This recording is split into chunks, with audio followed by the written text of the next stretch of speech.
Aujourd'hui, pour plus de la moitié, les Africains ont moins de 20 ans. Contrairement aux jeunes des autres parties du monde, leur espoir de profiter de la croissance mondiale est mince. L'Afrique décline, tandis que le reste du monde progresse. Pourtant, en septembre 2000, 191 États réunis à New York, au siège des Nations Unies, se sont engagés à réduire de moitié la pauvreté à l'horizon 2015.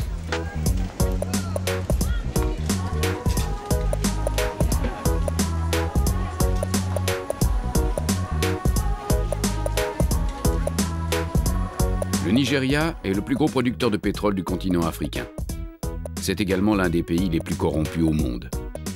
Pendant que les grandes compagnies engrangent d'énormes bénéfices et que quelques privilégiés amassent d'immenses fortunes, les habitants souffrent et vivent dans l'extrême pauvreté.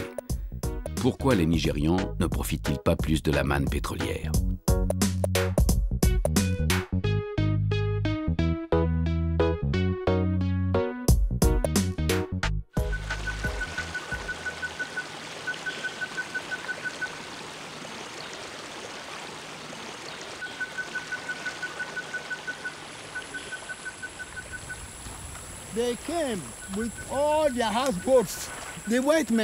Les Blancs sont venus de cette direction.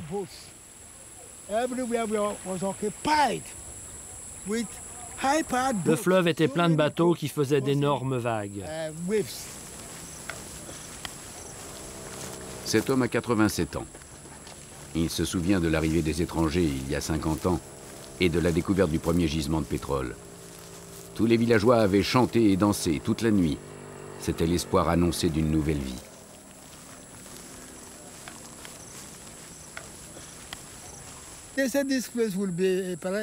Ils ont promis de faire de notre village un paradis.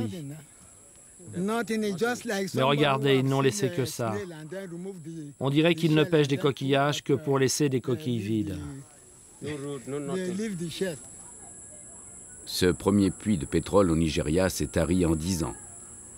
Et les villageois des alentours, qui rêvaient du paradis, ont été abandonnés à leur destin.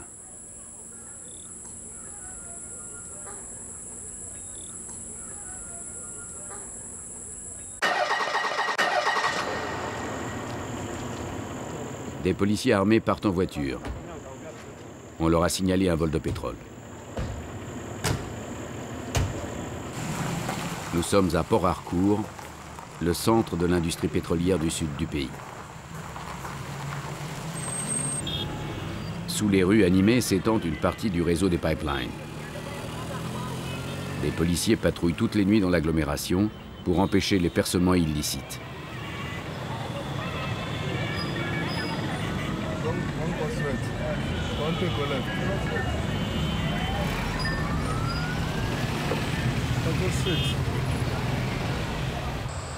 Aujourd'hui, on leur a signalé que des individus avaient fait des forages pour extraire du brut derrière cette usine de raffinement. Les enquêteurs savent exactement où passent les pipelines. Il leur est facile de localiser l'endroit.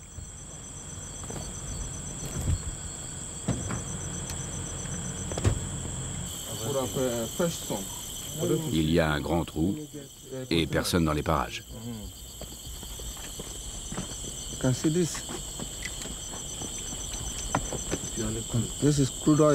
C'est du brut. Les voleurs de pétrole jouent toutes les nuits au chat et à la souris avec les policiers.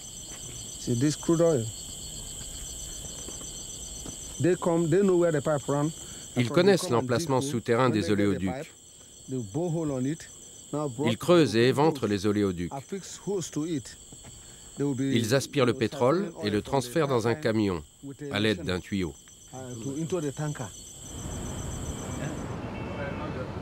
Un camion-citerne a été saisi près du site de forage.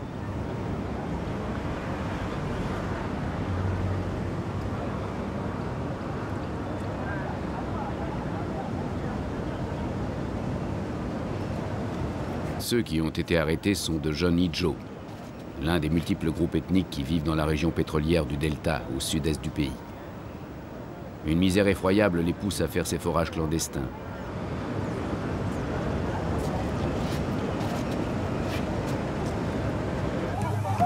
Souvent, ces forages sauvages provoquent des explosions.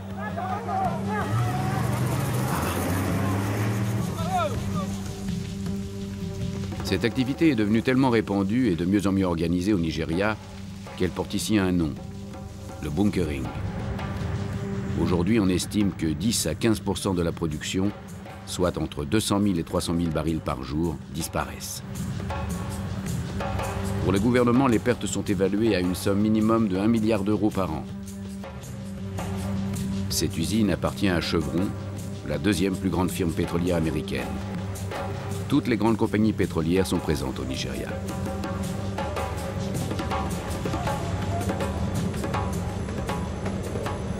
De l'autre côté du fleuve, le village de Kula.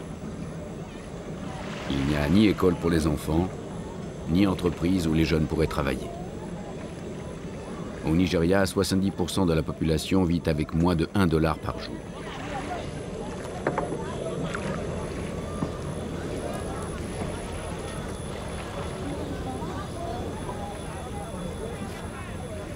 Les villageois sont furieux parce que l'eau du fleuve est polluée par les fuites de pétrole brut. Regardez cette couleur. C'est parce qu'ici, ils font brûler du pétrole nuit et jour.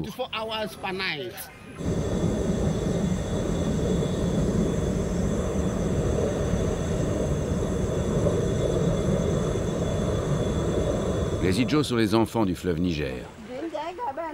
C'est de lui que depuis toujours ils dépendent pour se nourrir. Ils se nourrissent de coquillages et de poissons et vendent le surplus pour gagner un peu d'argent. Le fleuve étant pollué, la pêche n'est plus aussi rentable qu'avant. Une journée entière de cueillette leur rapporte à peine un demi-dollar.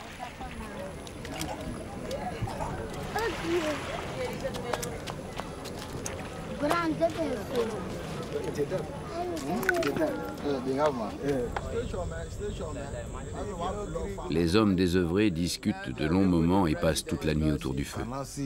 Regardez comment on vit. Pas d'électricité, pas d'eau, pas d'école. Les enfants ne peuvent que gâcher leur vie. En Amérique, le pays de Chevron, personne ne vit dans des conditions aussi lamentables. Nous nous battrons jusqu'au bout. Nous lutterons. C'est pour ça que nous sommes là.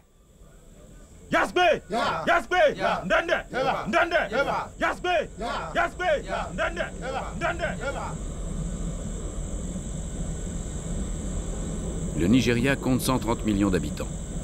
C'est le pays le plus peuplé d'Afrique. Sur son territoire cohabitent plus de 200 groupes ethniques. Les Haoussa, les Yoruba et les Ibo se partagent le pouvoir. Les Idjo et d'autres groupes contestent cette position hégémonique. Ils revendiquent un plus grand accès au circuit de redistribution de la rente pétrolière. Depuis le début de l'ère coloniale, les Européens ont utilisé le fleuve Niger comme un débouché pour exporter par bateau les richesses qu'ils exploitaient dans cette partie de l'Afrique. Quand ils ont eu besoin de main-d'œuvre, ils ont eu recours à la traite des Noirs. Après la révolution industrielle, une des premières exportations a été celle de l'huile de palme, qui servait à la fabrication du savon.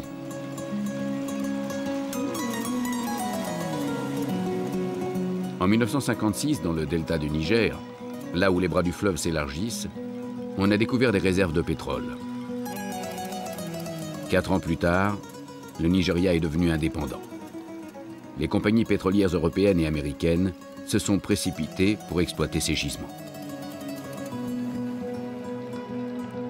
Les grandes compagnies reversaient une part de leurs bénéfices au gouvernement central.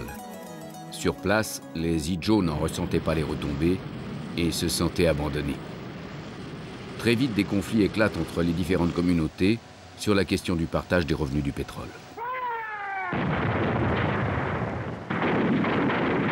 En 1967, une guerre civile éclate au Biafra. Elle durera 3 ans. Le principal groupe ethnique, les Ibos, déclare l'indépendance de la région en englobant des zones pétrolifères très riches. Ancien pays colonisateur, le Royaume-Uni soutient le gouvernement central.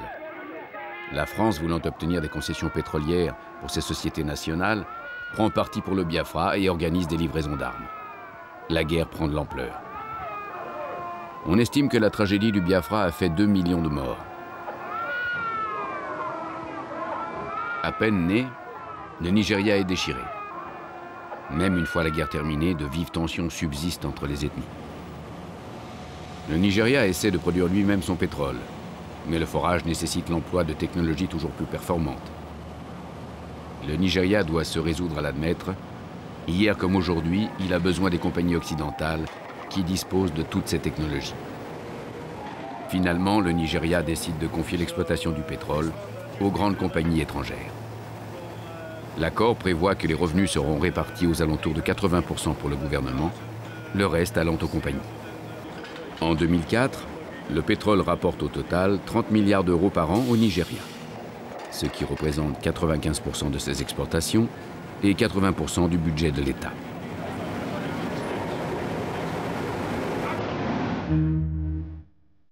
Tous les droits d'exploitation sont vendus ou sur le marché. Les sites en jaune sont concédés à des compagnies anglaises, ceux en rouge à des compagnies américaines et ceux en vert à des compagnies italiennes. Malgré une répartition des revenus pétroliers plutôt favorable au gouvernement, les populations du delta du Niger sont persuadées que leur avenir a été bradé au seul profit des compagnies étrangères. Pour assurer l'équilibre entre les principales ethnies, le Nigeria a bâti une nouvelle capitale, Abuja. Mais à cause du coût de la construction de cette ville moderne et à l'industrialisation, la dette extérieure du Nigeria atteint 30 milliards d'euros, ce qui est un record absolu sur le continent africain.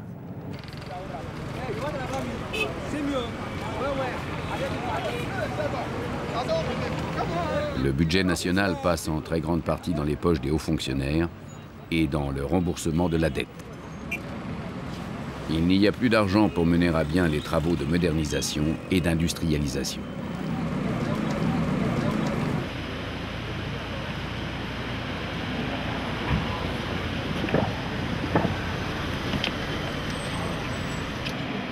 Olusegun Obasanjo est le président du Nigeria. En mai 1999, il est devenu le premier président démocratiquement élu. Et jusqu'en janvier 2006, il a présidé l'Union africaine. Sur les 53 nations membres de l'Union africaine, le Nigeria, du point de vue de sa puissance économique, est au 4e rang.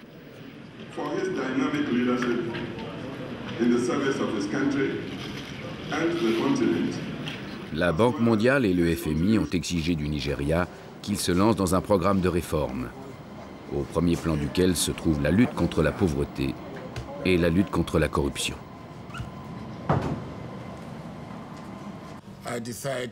J'ai décidé de faire du Nigeria une des premières nations du continent africain, le premier pays d'Afrique. Je veux que mon pays donne le bon exemple aux autres pays africains. Nous remplissons toutes les conditions nécessaires. Les femmes et les hommes sont disponibles.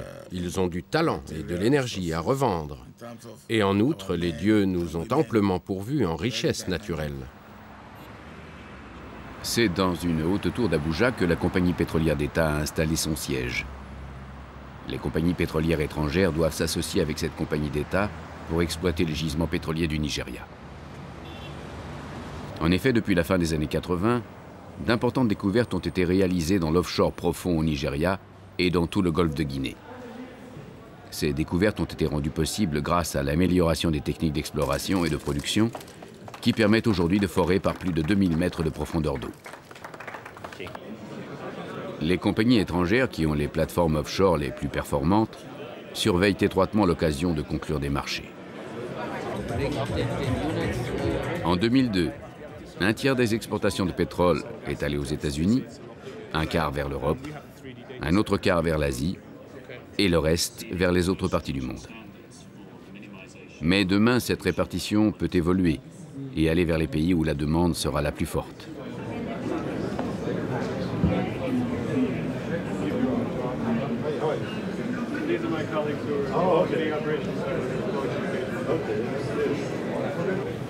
L'ambassadeur américain Campbell visite la foire.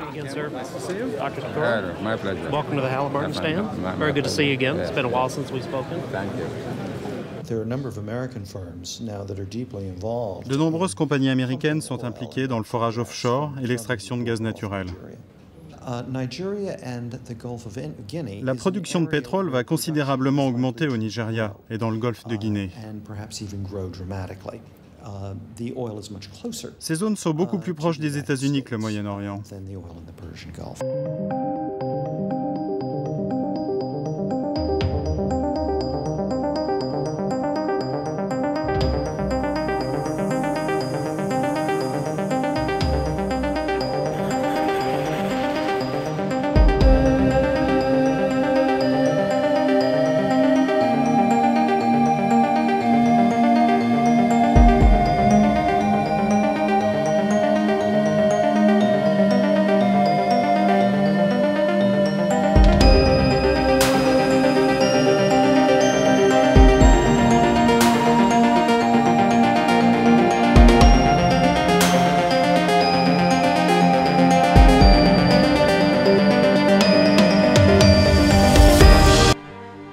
Les Américains mettent en œuvre au Nigeria une politique qui, pour eux, est extrêmement classique, très traditionnelle. Ils l'ont fait depuis 25 ans dans différentes régions au monde, ils le font aujourd'hui pour l'Afrique.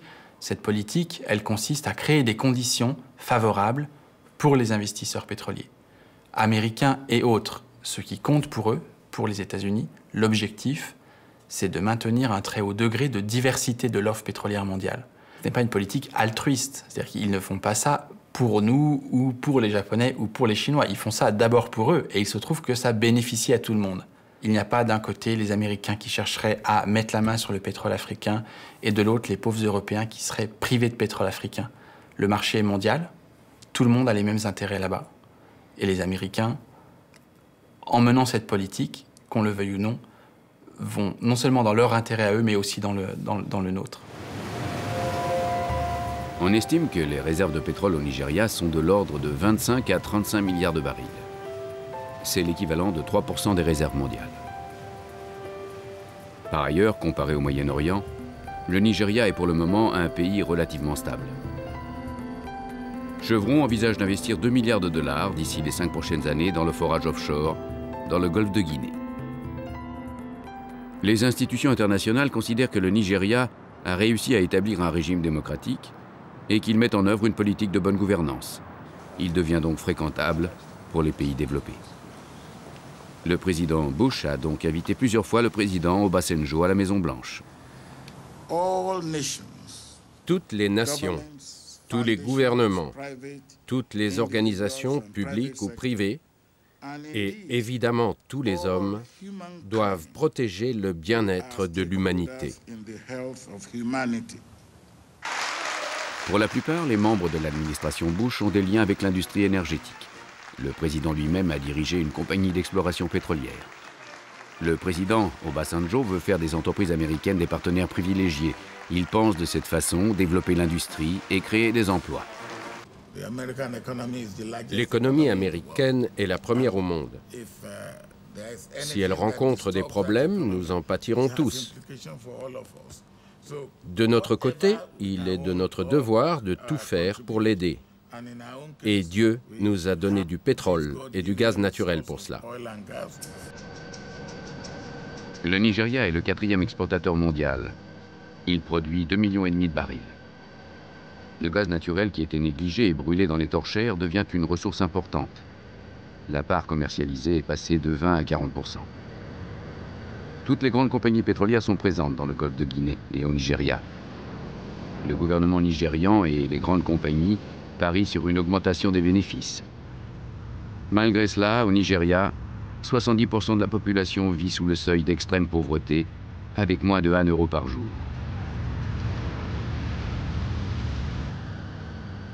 Les Idjo, qui sont un groupe ethnique de 14 millions d'individus, pensent ne pas avoir la part du gâteau qui leur revient. Leurs conditions de vie n'ont guère évolué. Dans les villages comme ici, à Kula, ils profitent très peu de la modernisation.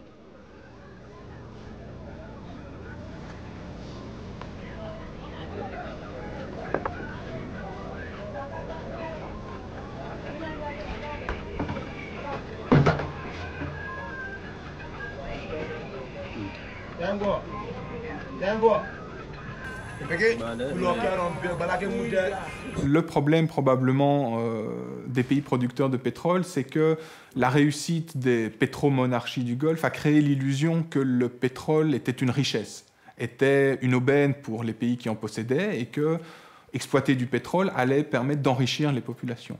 Dans la réalité, ce qu'on constate, c'est plutôt le contraire. C'est-à-dire que la majorité des pays producteurs de pétrole sont plutôt moins bien développés en termes économiques que leurs équivalents, leurs voisins qui n'ont pas de pétrole. Il y a un mécanisme strictement monétaire, économique, qui explique que l'exploitation du pétrole déstructure une économie. Et la première fois qu'on a constaté le phénomène, c'était d'ailleurs pas dans un pays du tiers-monde, c'était aux Pays-Bas. C'est pour ça que ça s'appelle la maladie hollandaise ou le Dutch disease. Et qui consiste à mettre en évidence que lorsqu'il y a un afflux de pétrodollars, d'argent, il devient simplement plus logique, plus rationnel au point de vue économique pour les Nigériens d'importer ce dont ils ont besoin que de s'efforcer de les produire eux-mêmes. Et ça, aussi bien au niveau agricole qu'au niveau industriel. Par exemple, des produits aussi simples que les poulets ou les tomates ou les pommes de terre au Nigeria sont importés d'Europe ou d'Amérique latine. C'est un phénomène qu'on a compris et donc qu'on peut maîtriser, mais pour ça, il faut une politique monétaire et une politique économique relativement organisée, relativement saine. Et pour ça, il faut bien entendu des institutions étatiques, un État qui fonctionne. Au Nigeria, il n'y a pas d'État. Ou plutôt, l'État est très faible. Les institutions sont très faibles. Et donc, la capacité aussi institutionnelle de gérer la manne pétrolière est aussi très, très faible.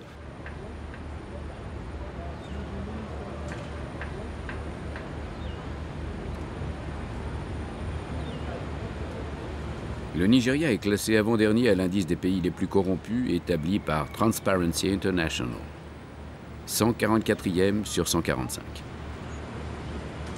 Pour lutter contre ce mal qui gangrène le pays, il fallait une volonté politique forte. Le président a donc nommé comme ministre des Finances une femme indiscutable, rompue aux méthodes modernes en matière de gouvernance, le docteur Ngozi Okonjo-Iweala. Elle a été vice-présidente de la Banque mondiale et, à ce titre, jouit d'un préjugé favorable auprès de la communauté internationale. Pour la faire revenir au Nigeria, Obasanjo lui a offert un salaire 40 fois supérieur à celui des autres ministres nigérians, mais en fait aligné sur celui des fonctionnaires internationaux.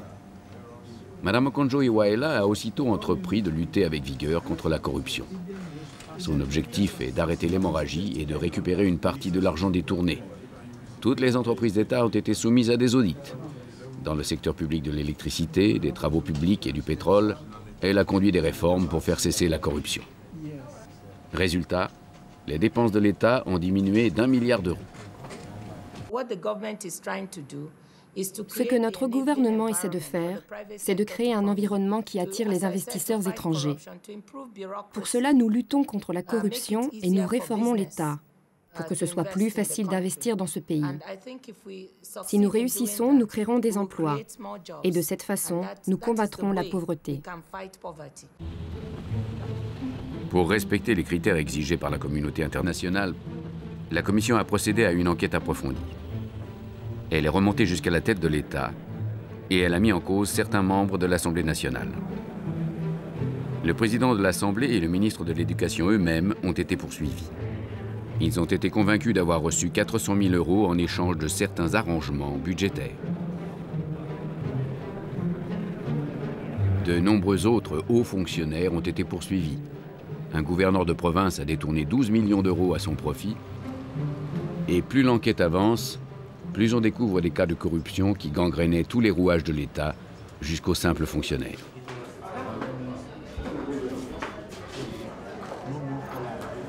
Tous les services officiels se mobilisent pour lutter contre le détournement des fonds publics.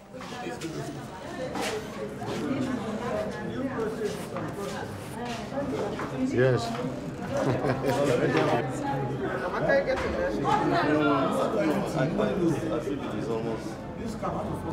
Nous avons écrit « La corruption engendre la pauvreté et le sous-développement d'une nation et de son peuple. Cessons ces pratiques. » Chaque fois que vous ouvrez la porte, rappelez-vous que la corruption est un fléau. Nous voulons imprimer ces messages dans l'esprit de tous les fonctionnaires. L'enquête a également révélé que des salaires étaient versés à des employés fictifs. Sur 270 000 emplois fédéraux, le nombre des emplois fictifs s'élevait au chiffre record de 40 000, 15% des effectifs.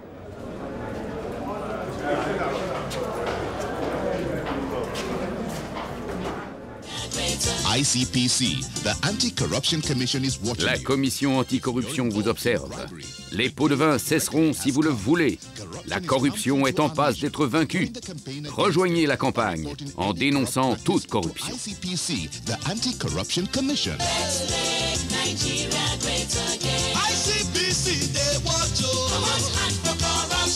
Break the chain of corruption now.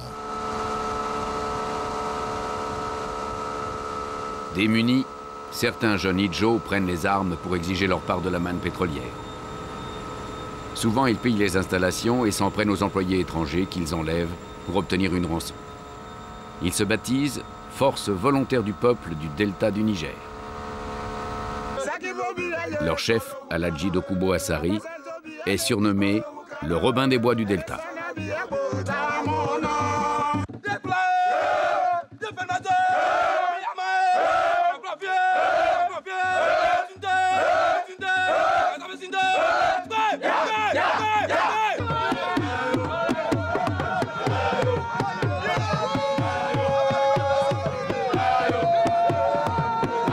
Dokubo affirme que les idjos qui vivent dans les zones pétrolifères doivent avoir la priorité et la meilleure part des revenus du pétrole. Nous avons souffert. Notre souffrance doit prendre fin. C'est maintenant qu'il faut se révolter, pour y mettre un terme. Mes frères, mon cœur saigne. Si les choses continuent ainsi, nous serons vite réduits à néant. Dressons-nous tous ensemble.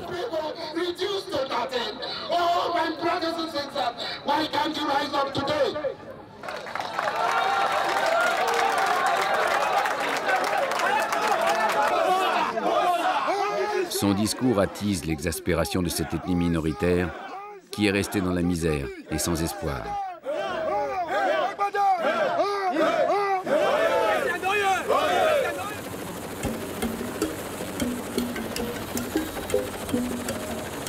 Pour les forces gouvernementales, il est impossible de contrôler les allées et venues de Dokubo et de ses fidèles. Comme ici, ils camouflent leurs bateaux dans les méandres du fleuve et dans la forêt. Ils pompent le pétrole dans les pipelines sous-marins. L'argent gagné de cette façon sert à acheter des armes.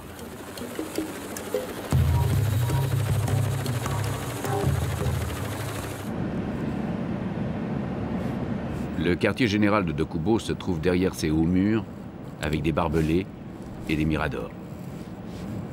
Il est gardé par des hommes en armes.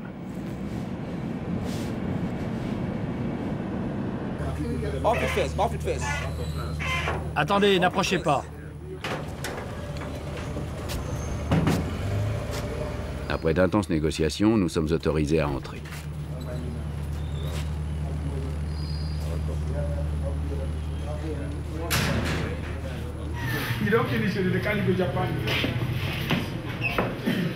Le groupe de Dokubo évite tout contact avec l'armée gouvernementale. Le rapport de force leur est toujours défavorable. Ils se contentent de coups d'éclat de façon à maintenir une insécurité très néfaste à l'exploitation pétrolière. Au moment où nous sommes entrés dans la villa, nous avons vu des jeunes gens du village de Koula lourdement chargés. C'étaient des armes que Dokubo leur donnait.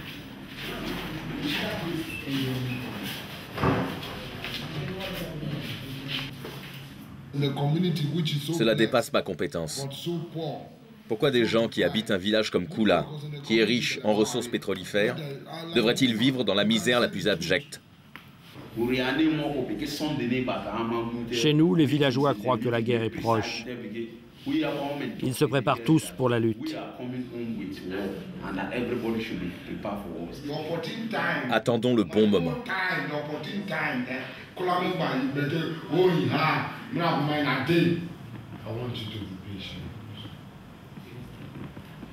Patience is not cowardice.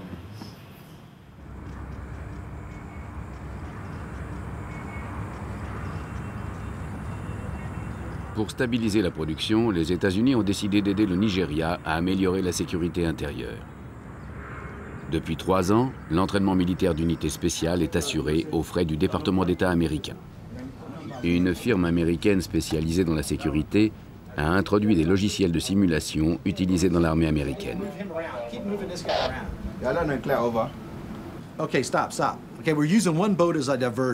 Les instructeurs sont des vétérans américains. Ils apprennent aux officiers nigérians les méthodes d'intervention les plus efficaces.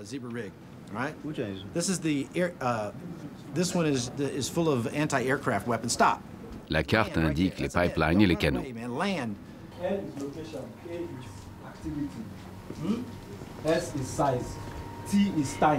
La situation sur le terrain est rapportée en détail au quartier général.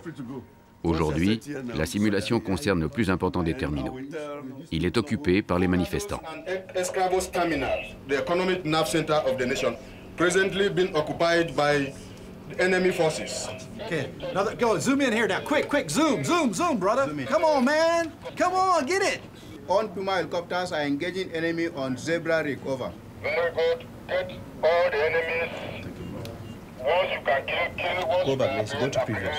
And secure the oil rig immediately. Over. Okay. The Alpha Charlie should go back to base. Let it continue to patrol around Focados entrance. Focados entrance. Over.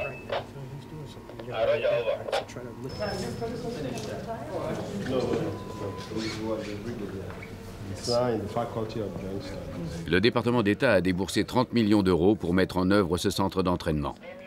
Et il envisage d'augmenter encore sa participation. This Niger Delta.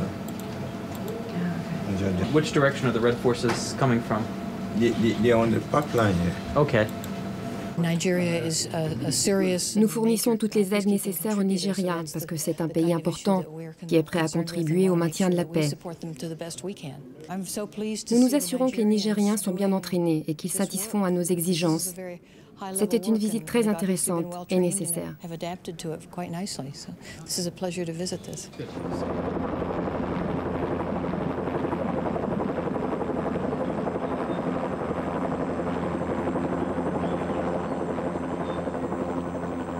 L'armée nationale du Nigeria, soutenue par les USA, a attaqué Dokubo qui avait donné l'ordre d'occuper les terminaux pétroliers. Elle a bombardé la base des volontaires du peuple du delta du Niger. Elle a détruit 11 de leurs installations, leur quartier général, leurs moyens de communication et leur cantonnement.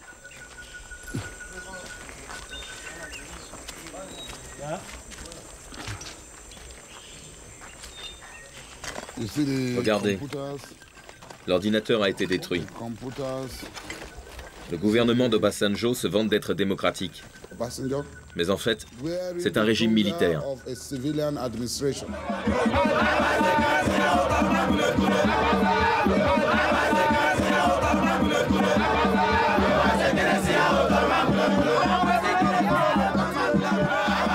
Le projet du gouvernement d'éliminer la corruption n'a rien changé pour l'instant à la vie des Idjo.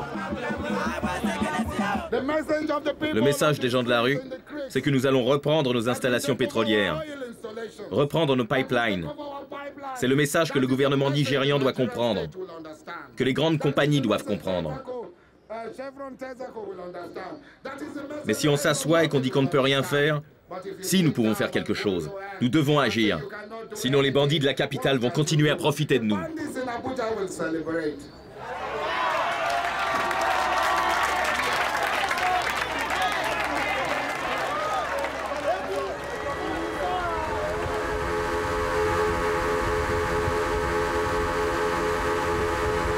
L'armée américaine a fourni 4 vedettes garde-côtes à l'armée nigériane.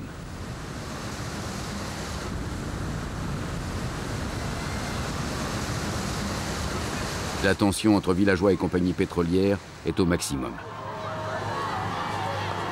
Dokubo a lancé un ultimatum au gouvernement.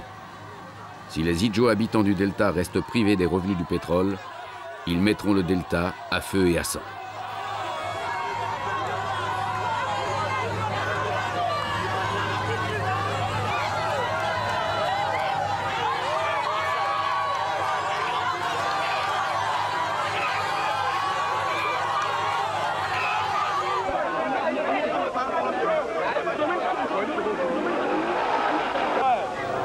Répondant à l'appel de leur leader, plusieurs centaines de villageois sont allés attaquer les installations pétrolières appartenant à des firmes étrangères comme Chevron et Shell.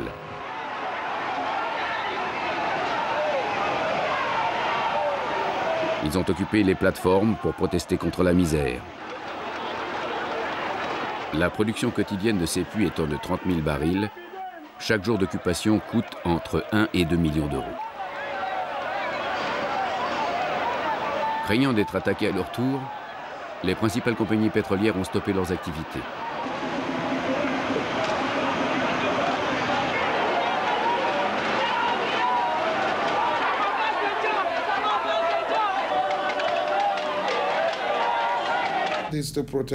Pour soutenir l'économie américaine, ils fournissent du pétrole aux USA.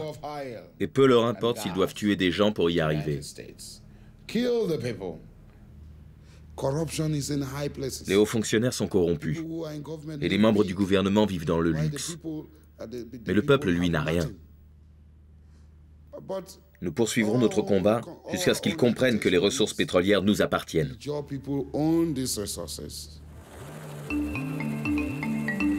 Au NYMEX, le marché du pétrole de New York, le jour de l'ultimatum, le brut a pour la première fois franchi le cap des $50 le baril. Pour les gens qui jouent sur les fluctuations de l'économie internationale, des troubles dans le delta du Niger sont une bonne occasion de spéculer.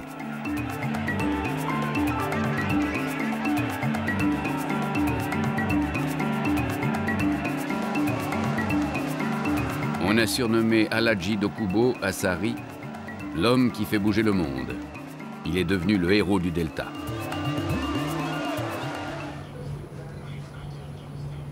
Pour éviter que les installations ne soient détruites, le gouvernement a entrepris des démarches pour négocier avec Dokubo. Celui-ci a pris la décision de se rendre à Abuja en tant que représentant des Ijo.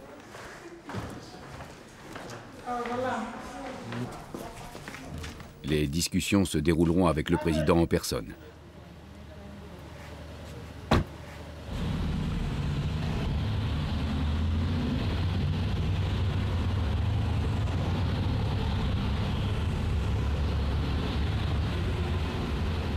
L'objectif de Dokubo est d'obtenir qu'une part plus importante des richesses soit redistribuée aux communautés Ijo.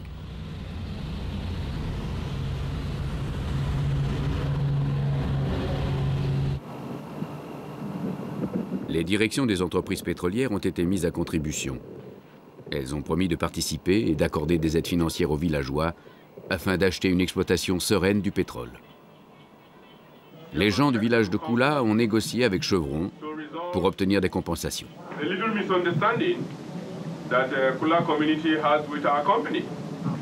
When are you going to pay this money? How soon you are going to pay this money? Because we need it soon. The money is meant for you. The approval is for you, and therefore you will be paid as soon as these processes are completed. We want to give out the check of 100,000 for this period. It's every month. Give it to me first. No problem.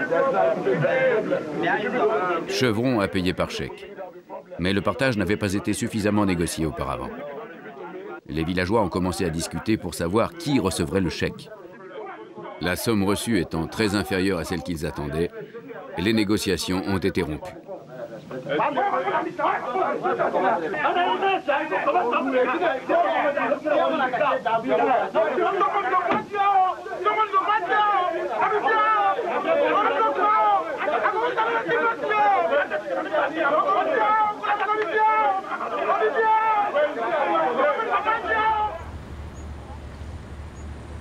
Pendant notre tournage, Madame la ministre nous rappelle pour nous signaler une avancée dans sa lutte contre la corruption.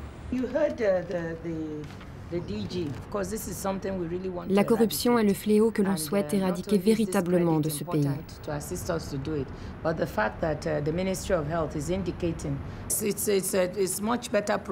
C'est le meilleur résultat que nous ayons eu. Nous travaillons sur ce dossier depuis 4 ans. C'est une grande avancée. Merci et bonne chance pour votre documentaire. Au revoir. En fait, la découverte est celle d'un compte secret en Suisse au nom de l'ancien président, Sani Abacha. La somme s'élève à plus de 300 millions d'euros. L'ancien président du Nigeria est mort en juin 1998. Le bruit courait qu'il avait amassé une fortune colossale. Le général Abacha et ses proches sont soupçonnés d'avoir reçu plus de 100 millions d'euros de commission lors de la construction de l'usine de Bonny. Ce complexe est destiné à la liquéfaction du gaz naturel récupéré au moment de l'extraction du pétrole.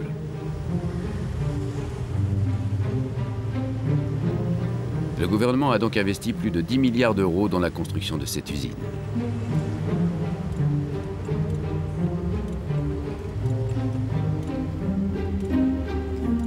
Un consortium baptisé TSKJ aurait corrompu le président pour remporter le marché de construction. Ce consortium regroupe 4 sociétés privées. Technip, société française, Snam Project, filiale du groupe italien Eni, KBR, filiale du groupe américain Halliburton, et JGC, société japonaise. L'enquête a démontré que la firme Halliburton a joué un rôle majeur dans cette entreprise de corruption. La commission chargée d'enquêter sur les délits financiers a saisi une énorme quantité de documents au siège du groupe Halliburton.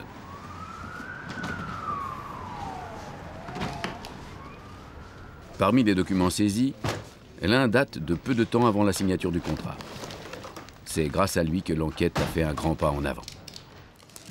Il s'agit d'un compte-rendu d'affaires, d'un document secret du groupe Halliburton.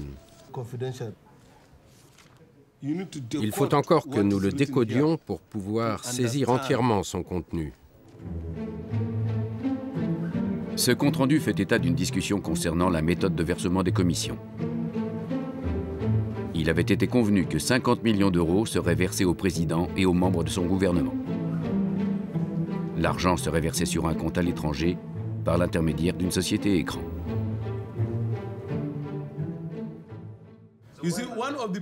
Un des problèmes que nous avons eu dans cette enquête, c'est qu'ils ont utilisé une multitude de comptes à travers le monde. Nous avons suivi ces transferts de fonds. Le siège de la TSKJ se trouve dans l'île de Madère, au Portugal. Madère est un célèbre paradis fiscal. Le rapport d'enquête établit que les 100 millions d'euros destinés à servir de pot de vin ont d'abord transité dans cet immeuble. Les fonds ont ensuite été remis à une autre société qui se trouve être domiciliée dans le même bâtiment. Mais il n'y a pas de plaque et personne ne répond. Il s'agit d'une société fantôme. L'argent transitait ensuite dans un autre paradis fiscal, Gibraltar, sous forme d'honoraires versés à des consultants.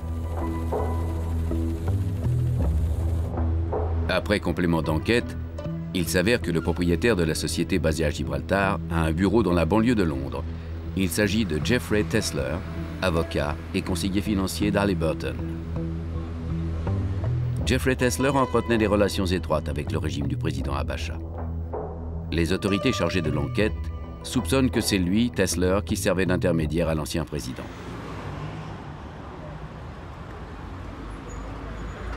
Nous avons demandé à le rencontrer. Hello.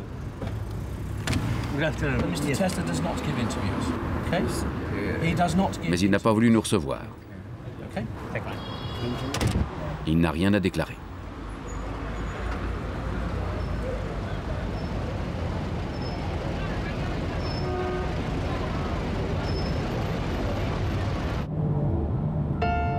Le groupe Halliburton, qui a versé l'argent à Tesler, a son siège social à Houston, au Texas. C'est une multinationale spécialisée dans les services aux sociétés pétrolières. Halliburton a admis que sa filiale avait versé des pots de vin, mais elle a toujours soutenu que sa haute direction n'y était pour rien. À cette époque, le PDG de la compagnie n'était autre que Dick Cheney, l'actuel vice-président des États-Unis.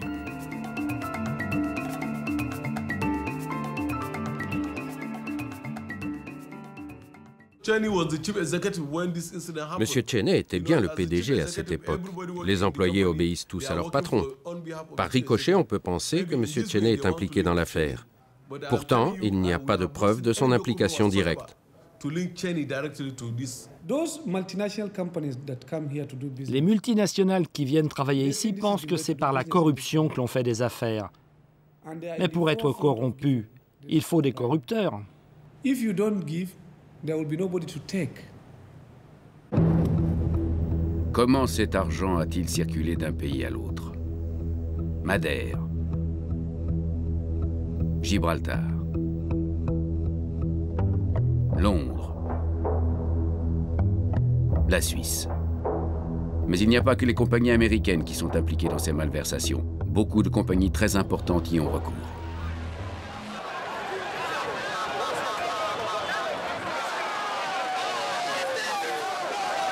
À l'appel de Dokubo, 5000 Ijaw ont manifesté à Port Harcourt, l'une des grandes villes du Delta.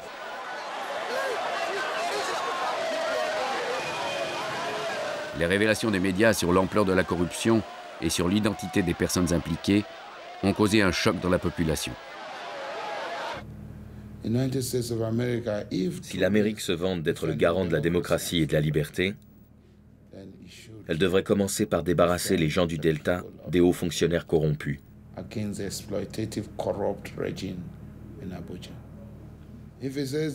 Si le gouvernement utilise la force contre nous pour résoudre l'insécurité dans le Delta, nous saurons ce qu'il nous reste à faire. S'ils sont en train de comploter, nous sommes prêts à nous battre. C'est vrai, il y a des injustices, mais ce ne sont pas ces anomalies qui détruiront notre pays.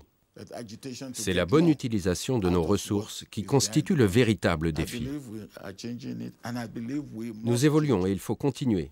Sinon, il n'y aura plus d'espoir pour l'Afrique, il n'y aura pas d'avenir radieux pour le monde.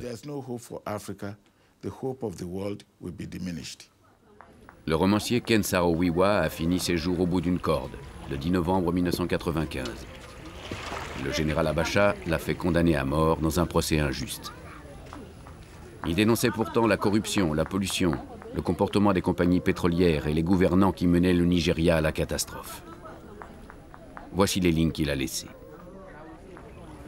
Le vaisseau Nigeria à bord duquel nous naviguons est sur le point de faire naufrage. Ceux qui dirigent la nation le font pour leurs propres intérêts.